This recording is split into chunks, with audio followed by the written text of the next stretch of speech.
ہے, اگر بدتمیزی کرتا ہے ہم کیا کہیں گے؟ ہم نے اپنے ودھائک اختر الایمان صاحب سے گزارش کی ہے, کہیے اس امبیڈکر کی اولاد سے کہ وہ معافی مانگے. بھیم راؤ امبیڈکر نے اتنا خوبصورت سنویدھان دیا ہے جہاں ٹوپی پہننے پر کوئی پابندی نہیں, جہاں برقع پہننے پر کوئی پابندی نہیں, جہاں مدارس چلانے پر کوئی پابندی نہیں, جہاں مساجد کے قیام پر کوئی پابندی نہیں. جنہوں نے ہندو مسلم بھائی چارگی کا ایسا سندیش دیا, پھر یہ امبیڈکر نام رکھنے والا کون پاپی ہے جو ہمارے قائد, ہمارے جانب, ہمارے امیر حضرت مولانا سید ارشد مدنی دامت برکاتہم العالیہ کے خلاف اپنی زبان دراز کرتا ہے؟ کہیے یہ معافی مانگے. اگر یہ معافی نہیں مانگے گا ہم لوگ سڑکوں پہ آئیں گے. ہم کسی سیاسی جماعت کو اتنا سر پہ نہیں چڑھاتے ہیں جتنا ہم اپنے اکابر کو چڑھاتے ہیں. کیوں؟ اس لیے کہ ہمارے اکابر ہمارے سروں کے تاج ہیں. اگر یہ مدارس بند ہو جائے, بولے کوشش گرستان والوں, کیا کوئی جنازہ پڑھانے کے لیے کوئی مولوی ملے گا کیا؟ جنگ آزادی میں ایک دن ایسا آیا تھا, ایک تاریخ ایسی آئی تھی میوات کے علاقوں میں ایک دن میں ہزار میت ہوتی تھی. جنازہ پڑھانے والا دور دور تک کوئی مولوی اور حافظ نہیں ملتا تھا. الحمدللہ ہمارے اکابر نے بصیرت انگیز نگاہ ڈالی, دارالعلوم دیوبند کی بنیاد ڈالی. دارالعلوم دیوبند جو ٹمٹماتا چراغ تھا, آج پوری دنیا میں دارالعلوم دیوبند ایک ٹمٹماتا چراغ نہیں بلکہ آفتاب اور مہتاب کی شکل اختیار کر چکا, جس کی کرنیں کبھی مشرق پر تو کبھی مغرب پر, کبھی شمال پر تو کبھی جنوب پر ہے. وہی دارالعلوم دیوبند جس نے حریت آزادی کا نعرہ دیا, وہی دارالعلوم دیوبند جس نے انگریز کی فوج میں بھرتی ہونے کے خلاف فتوی کر دیا, وہی دارالعلوم دیوبند جس دارالعلوم دیوبند نے ہمارے خون میں وہ جذبہ بھرا, وہ جذبہ اور وہ مقناطیسیت بھرا جس نے انگریز کے خلاف ہمیں لڑنے کو آمادہ کیا.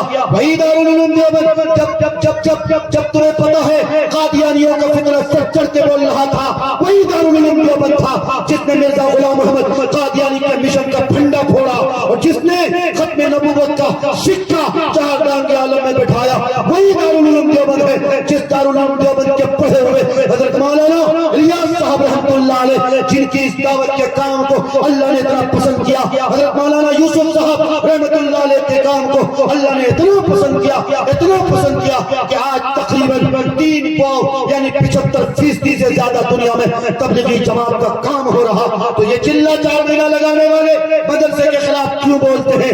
یہ چلہ چار مہینہ لگانے والے امیر اس کی جرأت کیسے ہو گئی کہ یہ امام کے خلاف بھونکتا, مدرسے کے خلاف بھونکتا ہے؟ تمہیں پتہ ہونا چاہیے امیر کہاں سے پیدا ہوئے. اگر تبلیغی جماعت کو کسی نے مسودہ, کسی نے اگر ایک پلیٹ فارم کی شکل دیا ہے, کون ہے وہ؟ مدرسے سے پڑھا ہوا وہ الیاس رحمۃ اللہ علیہ ہے, وہ مولانا یوسف ہے, وہ ہمارے اکابر ہیں. اس لیے تم کسی شعبے میں دارالعلوم دیوبند کی بنیاد کا انکار نہیں کر سکتے. دیکھنا چاہتے ہو جہاد فی سبیل اللہ انگریزوں کے دانت کھٹے کرنے والوں کو دیکھو. حسین احمد مدنی کون سا شیر ہے, قاسم نانوتوی کون سا شیر ہے, عبید اللہ صدیقی کہاں کے پیداوار ہیں؟ یہ سب دارالعلوم دیوبند کے فضلاء ہیں. ان سارے لوگوں کے رگوں میں دارالعلوم دیوبند کا خون دوڑتا ہے. اس لیے لوگوں, دارالعلوم دیوبند یہ ہمارے سارے مدرسوں کی ماں ہے, یہاں کے اکابر ہمارے سروں کے تاج ہیں. یہ مدارس اگر ہیں تو ہم ہیں, یہ مدرسے نہیں رہیں گے تو اسلام کا بقا, اسلام کی حفاظت میں تو کہتا ہوں مشکل ہی نہیں بلکہ محال ہے. یہ مدرسے دین کے قلعے ہیں, یہ پاور ہاؤس کے مانند ہیں, یہاں سے ایمان میں کرنٹ سپلائی ہوتا. آؤ مل جل کر مدرسوں کے تحفظ کے لیے آگے بڑھا جائے. آؤ جامعہ رشیدیہ للبنات کے پیغام کو آگے بڑھایا جائے. آؤ قاری مبین فیضی جنہوں نے ٹھان لیا ہے کہ ہم کشیشور استھان کے ایک ایک بیٹی, ایک ایک بہن کے ہاتھ میں قرآن کی تعلیم دے کے رہیں گے. قاری مبین فیضی آپ کی جنوب کو سلام. آپ نے اس کھٹا ٹوپ تاریخ علاقے میں آپ نے علم نبوی کا چراغ جلایا. اللہ آپ کے اس ادارے کو دن دنی رات چوگنی ترقی عطا کرے. تو بولو لوگوں مدرسے کے لیے ہر وقت قربانی دینے کے لیے تیار ہونا, ارے ہاتھ اٹھاؤ تو تیار ہونا. مان دینا پڑے مان دینا پڑے گا, جان دینا پڑے جان دینا پڑے گا. مت سوچو کہ میری جان چلی جائے گی. اگر اللہ کے لیے, نبی کے گھر کے لیے, مسجد کے تحت کے بقا کے لیے تمہاری جان جاتی ہے، میں کہتا ہوں 100 جان چلی جائے کوئی پرواہ نہیں ہے، مریں گے اللہ کے راستے پہ مریں گے، مر گئے تو غازی مر گئے تو شہید کہلائیں گے، اگر ڈٹ رہ گئے ایمان کی حفاظت کرنے میں کامیاب ہو گئے تو غازی کہلائیں گے۔ امید ہے کہ آپ کو میری بات سمجھ آئی ہوگی۔ بس انہی چند باتوں کے ساتھ اپنی بات ختم کرتے ہوئے کہتا ہوں کہ زمانے کو شاید بتانا پڑے گا، نیا رنگ اپنا دکھانا پڑے گا، فقط تسبیحوں سے نہیں ملتی جنت، خدا کے لیے سر کٹانا پڑے گا۔ جنہیں خانقاہوں کی لت لگ گئی ہے انہیں پھر سے میدان میں لانا پڑے گا، انہیں پھر سے میدان میں لانا پڑے گا۔ صراط الذین انعمت علیہم، تمہیں خود کو اس پہ چلانا پڑے گا۔ وآخر دعوانا ان الحمدللہ رب العالمین۔